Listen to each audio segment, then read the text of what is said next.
In today's video, I'm going to teach you how to turn autofill on or off in Microsoft Edge. Autofill is that super handy feature that can instantly fill out your name, address, and even payment details when you're shopping online.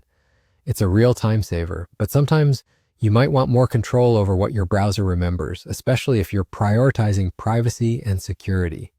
The good news, adjusting these settings in Microsoft Edge is quick and easy.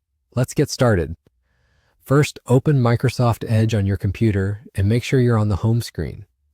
Once you're there, take a look at the top right corner. You'll notice the three-dot menu, also called the Settings menu.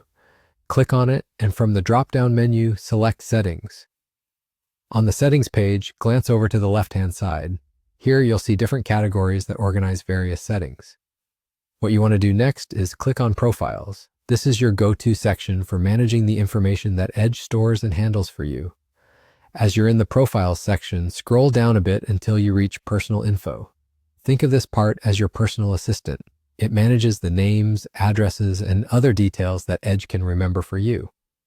Now, at the top right of this page, there's a gear icon waiting for you to click. Once you do, you'll discover the toggle labeled Save and Fill Basic Info.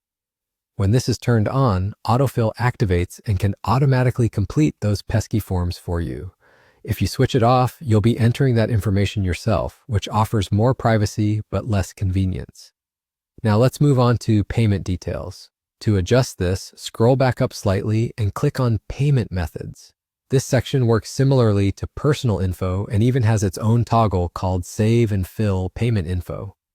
When you turn this on, Edge can remember your credit card details, making for a faster checkout experience. On the flip side, turning it off keeps those details private, which can be crucial for maintaining financial security. And there you have it. You now know how to enable or disable autofill in Microsoft Edge. This gives you the power to balance your browsing convenience with your need for online security. If this video helped you out, don't forget to like, subscribe, and hit the bell icon so you won't miss any of my future tutorials. Thanks for watching, and I'll see you in the next one.